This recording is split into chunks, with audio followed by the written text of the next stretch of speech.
Nay, kapag nawala ka sa mundong ito, kanino mapupunta lahat ng kayamanan mo? Naku anak, bakit mo naman natanong yan? Ayaw mo na ba akong mabuhay ha? Hindi naman sa ganun, Nay. Nag-aalala lang kasi ako kasi baka kay Mirna mapunta lahat ng mga kayamanan mo eh. Hindi mapupunta sa inyo ang kayamanan ko hanggat hindi kayo nagkakasundo ng kapatid mo, Mark. Ay ayoko, Nay! Hindi ako makikipagbati sa bruhang yon at wala akong pakialam kung kapatid ko pa siya! Nay, narinig ko ang usapan niyo ni Mark. At huwag mong ibibigay sa kanya ang kayamanan mo. Dahil masasayang lang o. Kung gusto mo, Nay, sa akin mo na lang ibigay, at least ako. Alam ko kung paano palaguin ito, hindi gaya ng Mark na yan. Isa ka pa Mirna. Ayaw mo na ba akong mabuhay ha? Bakit mo sinasabi yan? Bakit hindi muna kayo mag-ayos ng kapatid mo? Hindi yung kayamanan agad ang nasa utak nyo. Ayoko, Nay. Bakit naman ako makikipag-ayos sa mokong yun eh? Napakasama ng ugali nun. Kayong dalawa, kung gusto niyong mapunta sa inyo ang mga kayamanan ko, pues magbati kayong dalawa. Di ba sinabi ko na sa inyo, Nay, na ayoko at kahit kailan hindi ako makikipag-ayos sa bruhang yan? Ang kapal naman ng mukha mo, Mark. At huwag kang aasa na makikipag-ayos din ako sa'yo.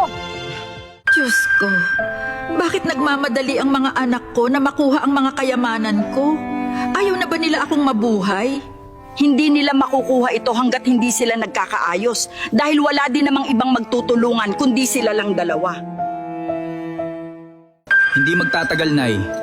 Ay lalambot din ang puso mo. At sa akin mo din ibibigay lahat ng mga kayamanan mo. Nako, paring Mark, kung ako sa'yo, ay sa pilitan mo na lang kuhanin to sa nanay mo para tapos ang usapan. Akala siguro ng nanay ko ay hindi ko makukuha ang mga kayamanan niya. Pasalamat siya, may anak siyang kagaya ko. Ano kaya ang magandang gawin para ibigad niya agad sa akin ang mga kayamanan niya? Gabi na po, Aling Berna. Umaalis pa kayo ng bahay. Saan pala tayo pupunta?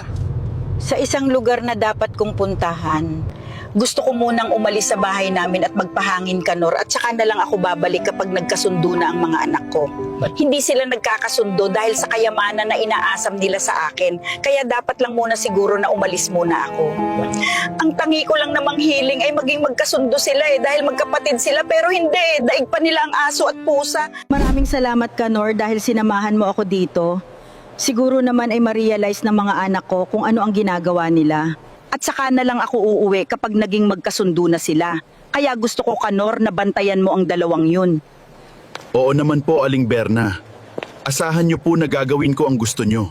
Wala na akong ibang maisip na paraan. Kung hindi ang kitilin ang buhay mo, Nay. Tutal mukhang kay Mark mo ibibigay ang mga kayamanan mo eh. Siguro naman dapat ka nang mawala sa mundong ito, Nay. Siguro, Nay, ito na ang katapusan mo. Tutal mukhang hindi mo naman talaga ibibigay sa akin ang kayamanan mo eh. Deserve mo na sigurong mamatay, Nay, para hindi na ako maghihintay pa. Siguro mahimbing na ang tulog ng nanay ko na yun. At pahihimbingin ko na lang lalo. Grabe talaga itong mga anak ko. Akala nila hindi ko nakikita sa CCTV ng bahay ang ginagawa nila. Handa nila akong patayin para lang sa kayamanan na gusto nila. Hindi na tama ito. Ano yan, Mirna, ha? Bakit may tinatago ka dyan sa likuran mo? Wala akong tinatago sa'yo. May kutsilyo kang dala, bakit? Papatayin mo ba si nanay, ha? Eh, bakit ikaw may dala-dala kang tubig eh? Never mo namang ginawa yan ha? Siguro may lason yan, no? Tutal, pareho na lang tayo ng balak gawin. Paunahan na lang tayo kung sino ang unang makakapatay kay nanay, ay siya ang panalo. Sige, payag ako. Tutal ako naman din ang makakagawa nun eh. Dahil mahina utak mo, Mark. Sige, kung mauunahan mo ako. Kasi kung hindi pati ikaw idadamay ko, tandaan mo ya.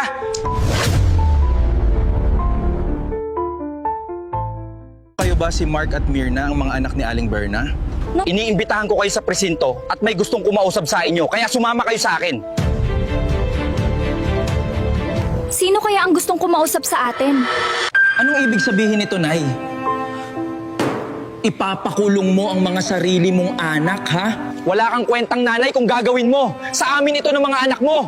Nasaan ang puso mo, Nay, ha? Hindi ba kayo kinikilabutan sa gusto nyong gawin sa akin, ha? Nanay nyo ako at napaka-desperado nyong dalawa. Ang tangi ko lang naman hiling ay ang magkasundo kayo eh.